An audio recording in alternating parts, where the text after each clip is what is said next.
Welcome to a new episode of Opening Bid. I'm Yahoo Finance's executive editor, Brian Sozzi. This, of course, is the podcast that will make you smarter about investing, stocks, and you know what? Maybe even life. Normally, I would do a stock of the day here, but I want all time to go to our feature interview. That is John Murphy, Bank of America's senior auto analyst. John, good to see you in person. Been reading your notes for eons, so good to see you. It has been eons. Thanks for having me, Brian. Yeah, of course. Welcome to the NASDAQ. So you're full on Tesla. You've covered Tesla for a while. And what caught me, amongst many things in your notes, we'll pick apart your analysis and your coverage to the company. Tesla is about to enter its second wave of growth. What does that look like to you? So, I mean, I think, it's the new core to future company. And it sounds kind of weird because we in our comments, we have this framework of core to future and basically leveraging the ICE business and the truck business to fund the future, which is AV and EVs. Tesla is obviously at that next level with their EVs and their AVs to some degree. And what you're seeing is this real wave of core being sort of new products that are coming next year, as well as some beyond that are funding the future. And what we just saw was an improvement in gross margin that's helping fund this future. So I think what we're seeing is the evidence of funding of that future. And the future is cybercab, next gen models, potentially full self-driving sooner than people are thinking. As well as potentially the robotics, that they've shown at the Robotaxi day, as well as energy storage. So you think about that, there's kind of a soup of things there.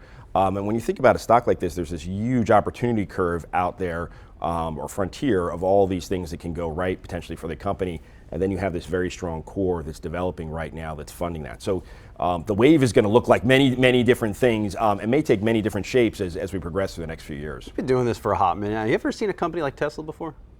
I've been doing this for over 25 years. I've never seen a company like this before. No, it's pretty impressive. And I think when you look at what's going on at Tesla, it's not Tesla, but you have Elon with SpaceX and everything that's going on at Tesla and XAI. And I think we have a real innovator, whether you like him or not, that is really kind of shocking the world and bringing a lot to the table. And we've had a lucky run here with Tesla with almost free capital for the better part of a decade. So he's been given tens of billions of dollars.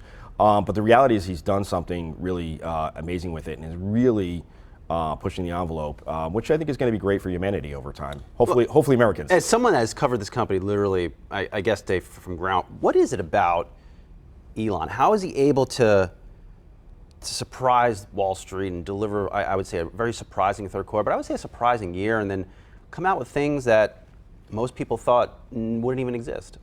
Well, I think the answer no doesn't exist for Elon. If it's possible at all, he pushes forward. And I think there's a very important thing that the other companies face, and it's a constraint on capital. And that really is important. I mean, when you're focused on profits and returns in the short run, you can often lose focus on sort of the 1 to 20 year vision and what you really need to do to drive those earnings going forward and new products going forward. So I think with the luxury of his celebrity to some degree, as well as his intelligence as far as getting things done and dreaming about them, it really provides an opportunity that other companies don't have.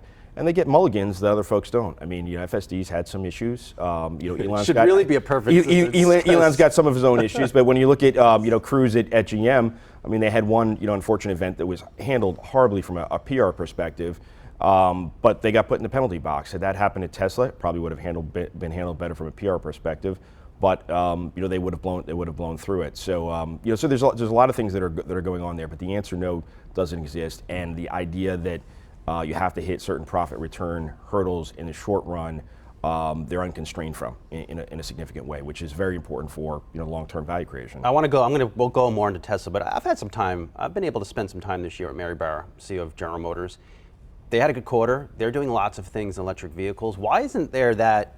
It doesn't feel like there's that excitement around what GM's doing. I mean, I like some of their EVs. They're nice. The Cadillac Lyric, I mean, that's a nice ride. They're pumping out great product right now. I mean, even the Equinox, mid $30,000 EV. We got to drive it in Tennessee a couple weeks back, and it really great product.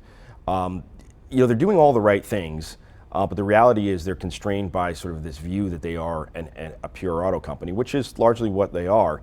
They're encumbered by a bad business in China now. I mean, we've been saying for I'm years. waiting for that. Something has to be done with that China. We've been saying for for years now that they should exit China. There's we could spend hours on sort of the geopolitics and industrial strategy there that would have driven that should have driven that decision years back.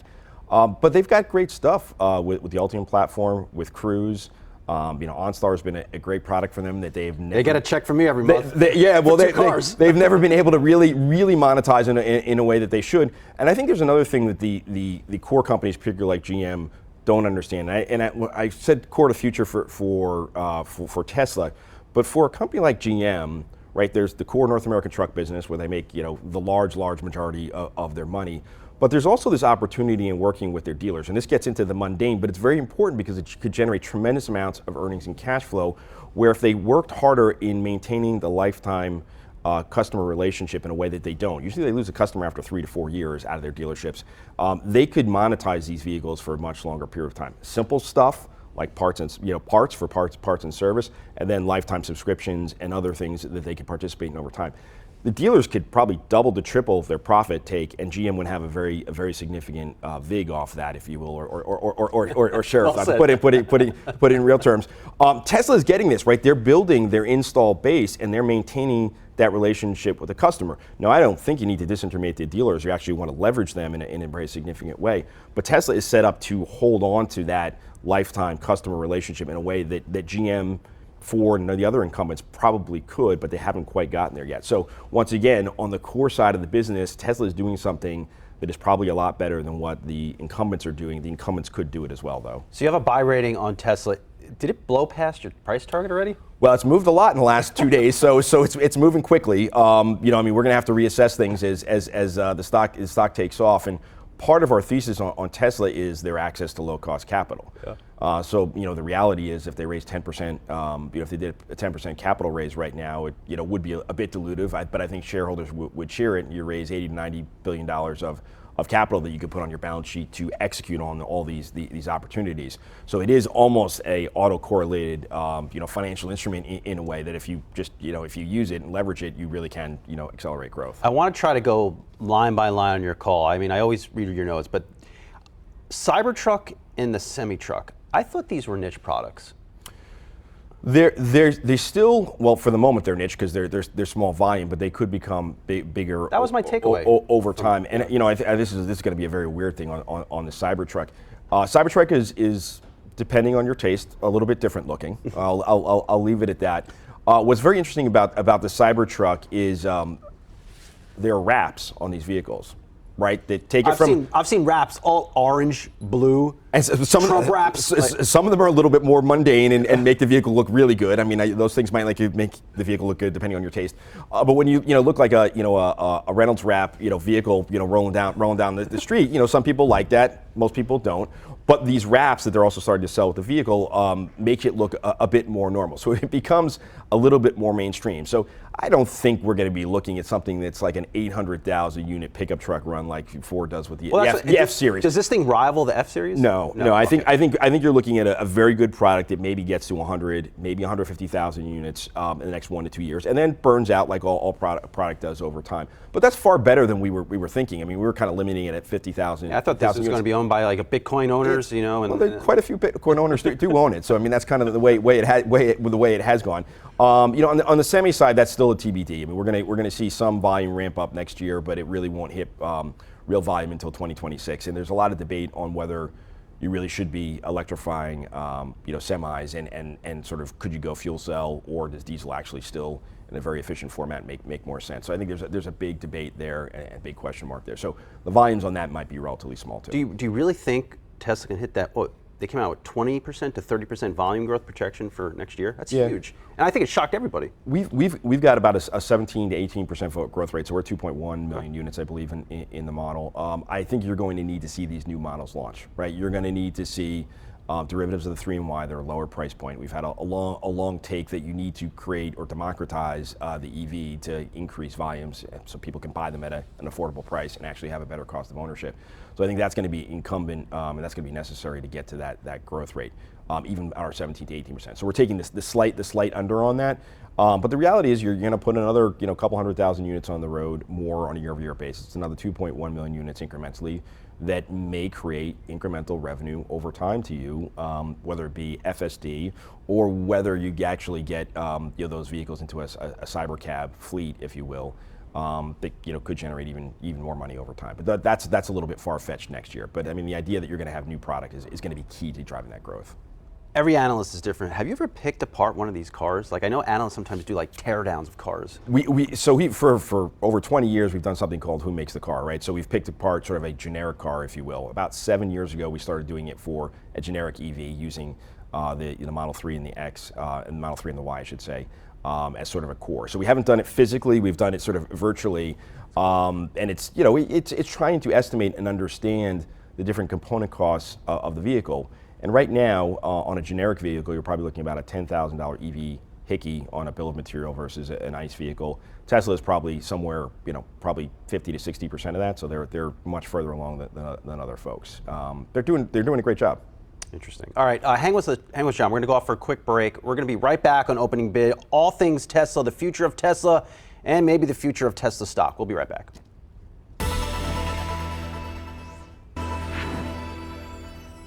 All right, welcome back to Opening Bid. Having a really fun chat on all things Tesla and Cybercab. So they have this event. Elon holds this event. We saw something. It was a car, wasn't something. Drive by itself and went to a destination. Are you a big believer that this country is going to be filled with cybercabs? So I think autonomy is something that's far more important than people are realizing. There's the simple side of this, which is the robo-taxi fleets that I think the cybercab will probably play an important role in. But to be a selfish New York-centric New Yorker, which I've been for my entire life, we've done a lot of analysis on New York City, and there's a little over 13,000 yellow cabs here in New York City. They drive about 1 billion miles a year, right? So if you think that you can get your cost per mile lower than them or a human driver, that's less than $1 a mile. I think you and I would be happy to pay $2 a mile in New York. $25. Yeah, I know. I mean, the cost of moving around New York City is incredibly high, and you're going very slow.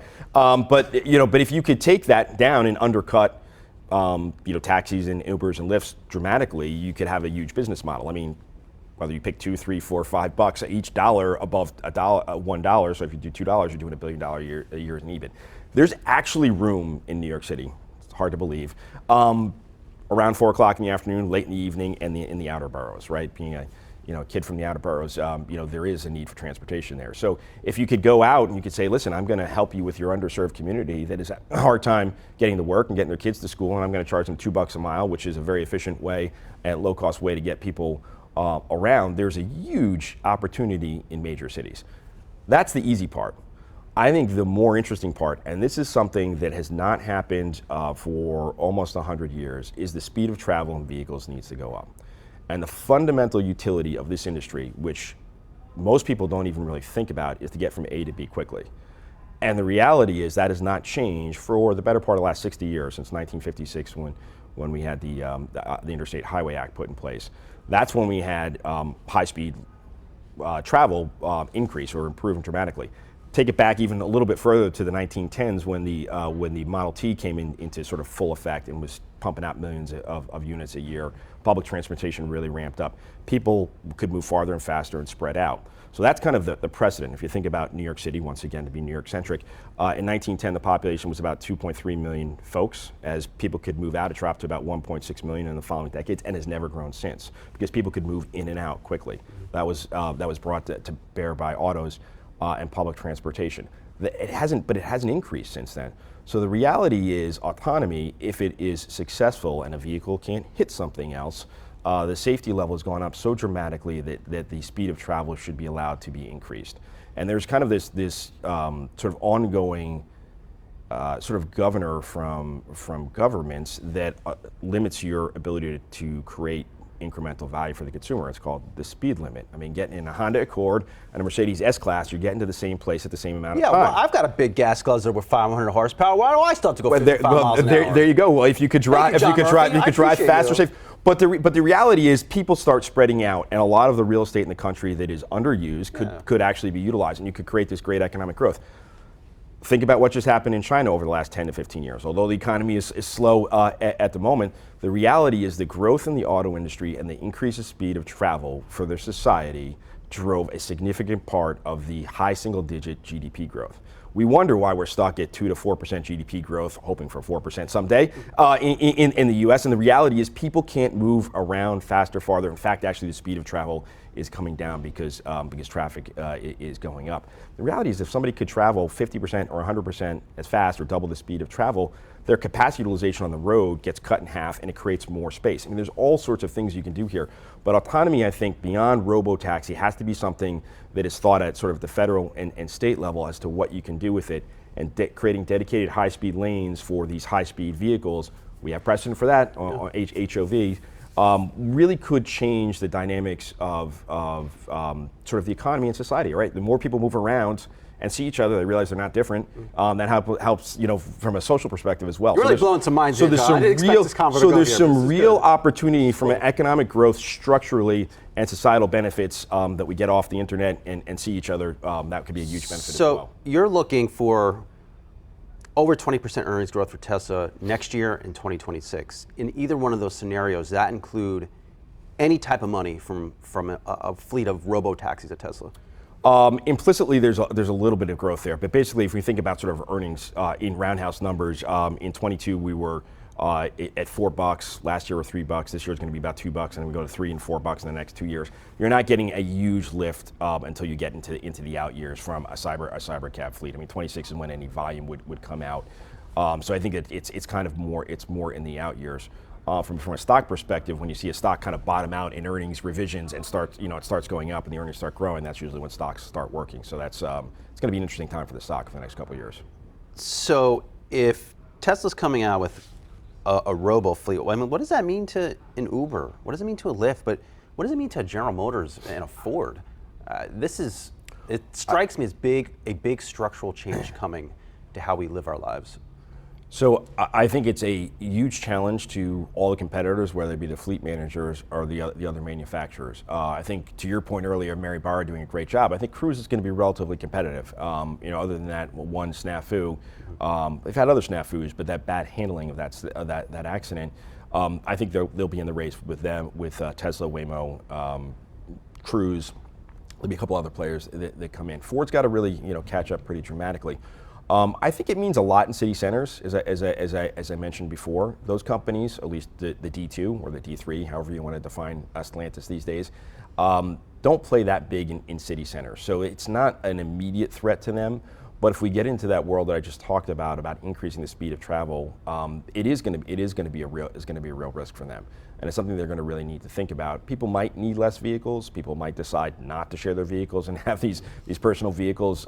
We could spend hours about the efficiency of the asset utilization, which is nowhere near as bad as the bears would think. It's actually reasonably efficiently used, the asset itself. But I think they're going to have to do a lot of work in catching up in tech. And I think the one thing, once again, getting back to the core of the D3, is they really need to lean back on their truck franchise, because that's where they make all their money. In this cyber world, I don't think you're going to see a big change in large pickups and probably large SUVs. They might be augmented by this tech, but the use case there of actually using the trucks for business, for hauling, that's not going to change much. Are you a big believer in Tesla monetizing humanoid robots? Listen, I travel a lot for work, and if I could have a clone back here in New York taking care of my kids and running around and doing a lot of other work for me, I would love it. So, and I might pay a lot of money for that. So I do think, all joking aside, I do think there's an opportunity there for that kind of service. I think there's a question over time with the robots and on the self-driving side. Do you really need to get real AI working, or could you, low-cost country, source the operation of these robots and vehicles and remote control them for a while at very, very low cost? So I think there is an opportunity to do that. Well, listen. Holy shit. Listen, some of this stuff is happening right now. I mean, anything that's that's an autonomous vehicle fleet has a God function, as I call it, where they're being remote monitored, and if they get in trouble, they're remote driven out of the situation. So there is there is some of that stuff that's going on right now. Listen, I think there's a huge opportunity there. Menial tasks, repetitive tasks can be robotized, if you will, over time. And you've seen that in a lot of manufacturing plants. I've been in plants for more than 25 years. And there's a lot of R2D2 like robots, like carrying parts, Amazon around. has this stuff. A lot of it does exist. And you don't need it necessarily to be humanoid. So the humanoid side of this for Optimus is a bit intriguing, and that I think would get involved in people's sort of daily lives as opposed to manufacturing, because I don't believe that you really need the humanoid robots quite in the same way you do as the existing robots in plants to manufacture. 10 years from now, where's Tesla? Like, what does this business even look like to you? I think there'll be very significant multiple streams outside of auto, if you will. I mean, I think Optimus and whatever the derivatives are probably a big part of it. Energy storage, which we didn't talk about, which is a little bit outside of the wheelhouse for a dumb auto analyst like myself. I just don't like talking about like what Solar City. I don't know. It's just solar. Well, there's Solar City, but then there's the storage and sort of in the flow off of what you're doing with batteries and managing. We're gonna have you back just for like a 24-minute convo on batteries. Well, yeah, there's lots of stuff there, and we have a great analyst, Jun Ho, who helps us out with that, because I'm not the battery chemistry analyst. They're getting there you go. There's a plug for Jun Ho. Very good analyst. So I think as you look at this, you have robots, you have energy storage, you've got auto core, and then you have auto autonomous, and you'll have many other things that get developed out of Tesla over time that sort of is it's Elon's launching pad, and then generating billions of dollars of capital to fund it. In the about 2 minutes we have left, this is obviously not a political podcast. This is not what we do here. But if there's a change in the White House and President Trump wins, and Elon goes to run DOGE or Department of Government Efficiency, like, who is his number two, and who runs Tesla? I think Elon will be forever intertwined in Tesla. I don't think there's really a number two that I would point to that would replace him or really could replace him. So I think he will still be heavily involved with the company. I just don't think there's a day where he won't be involved. To the other side of the equation of the opportunity set of Elon getting involved in the government, you could run national regulations on autonomy, which I agree with him actually could be very interesting, because then we could have more. Maybe we drive faster. And developing this, yes, and save time, which is, the average person spends 7 to 8 years of their life in a vehicle. So if you cut that in half, you get 3 to 4 years, 3.5 to 4 years of your life. You pay a lot of money for that kind of stuff. I dig it. That's, that's a lot better than an S-Class if you get something that could actually, drive that fast. But I think there are real things that could be very interesting from a federal standpoint. That he could get involved in. And I think the thing we have to remember about this industry is there are a lot of geopolitical implications for the auto industry. It's 4% of GDP here. It's north of 15% in China. It's somewhere in the middle in Europe. We saved GM and Chrysler out of bankruptcy, or ran them through bankruptcy in 08 and 09 for a reason, to save jobs, but also save the industrial manufacturing base, and also because it is how we all get around. It's wildly more important than I think people really give it credit for, and they often like to malign it as a dirty, emissions-generating, bad industry. And in the reality, the public good that is created by this industry is pretty wild. Follow this guy's work. You made it the Automotive Hall of Fame last year, right? Did I get that right? As an industry influencer, yes. All right, well, congratulations on that. Thank you very much. I mean, it's not often you get to talk to a guy like John Murphy covering Tesla. Appreciate your time. Always love talking to the BofA team. Bank of America's senior auto analyst, John Murphy. Good to see you. We'll talk to you soon. Thanks, Brian. All right, and that's it for the latest episode of Opening Bid, I should say. I'm so excited about this episode, I can't even get the words out of my mouth. Like us on YouTube. Hit us with those 5 stars on Spotify and Apple. We appreciate the love. We feel the love. It encourages us to do even more great work like this. We'll talk to you soon.